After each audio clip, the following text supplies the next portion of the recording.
ఉత్తరాంధ్ర ఉపాధ్యాయ MLC ఎన్నికల ఫలితం వెల్లడైంది. పీఆర్టీయూ అభ్యర్థి గాదే శ్రీనివాసులు విజయం సాధించారు. టీడీపీ, జనసేన మద్దతు ప్రకటించిన ఏపీటీఎఫ్ అభ్యర్థి పాకలపాటి రఘువర్మ ఓడిపోయారు. తొలి ప్రాధాన్యత ఓట్లను లెక్కించారు. అయితే ఇందులో ఫలితం తేలకపోవడంతో రెండో ప్రాధాన్యత ఓట్లు లెక్కించారు. ఈ క్రమంలో రెండో ప్రాధాన్య ఓట్లతో పీఆర్టీయూ గాదే శ్రీనివాసులు నాయుడు విజయం సాధించారు.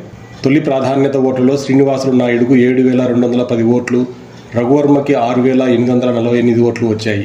యూటీఎఫ్ అభ్యర్థి విజయగౌరికి 5,804 ఓట్లు వచ్చాయి. తొలి ప్రాధాన్యత ఓట్లు లెక్కింపు పూర్తయ్యేసరికి మ్యాజిక్ ఫిగర్ 10,068 ఓట్లు ఎవరికీ రాకపోవడంతో అధికారులు రెండో ప్రాధాన్యత ఓట్లు లెక్కించారు. ఈ క్రమంలో మిగతా అభ్యర్థులను ఎలిమినేట్ చేస్తూ వచ్చారు. రెండో రౌండ్లో శివప్రసాదరావు, మూడో రౌండ్లో పద్మావతి ఎలిమినేట్ అయ్యారు. నాలుగో రౌండ్లో రాధాకృష్ణ, ఐదో రౌండ్లో సత్యనారాయణ, ఆరో రౌండ్లో శ్రీనివాసరావు, ఏడో రౌండ్లో దుర్గాప్రసాద్, ఎనిమిదో రౌండ్లో సూర్యప్రకాష్ ఎలిమినేట్ అయినట్లుగా ప్రకటించారు. చివరకు రఘువర్మ, శ్రీనివాసులు నాయుడు పోటీలో మిగలగా రెండో ప్రాధాన్యత ఓట్లతో శ్రీనివాసులు నాయుడు విజయం సాధించారు.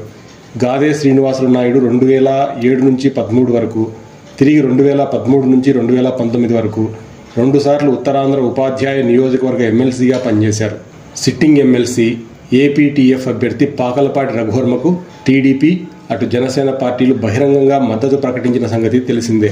పీఆర్టీయూ అభ్యర్థి గాదే శ్రీనివాసులు నాయుడుకు బీజేపీ అనుబంధ ఉపాధ్యాయ సంఘం మద్దతుగా నిలిచింది.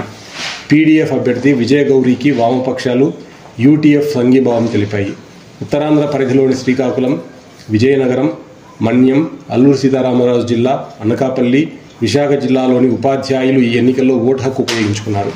పీడీఎఫ్ అభ్యర్థి విజయగౌరికి పోలైన ఓట్లలో ఎక్కువ శాతం మంది ద్వితీయ ప్రాధాన్యం ఓట్లు శ్రీనివాసులు నాయుడుకు వేసినట్లుగా తెలుస్తోంది. అదే అభ్యర్థుల విజయావకాశాలను ప్రభావితం చేసినట్లుగా విశ్లేషణ జరుగుతోంది.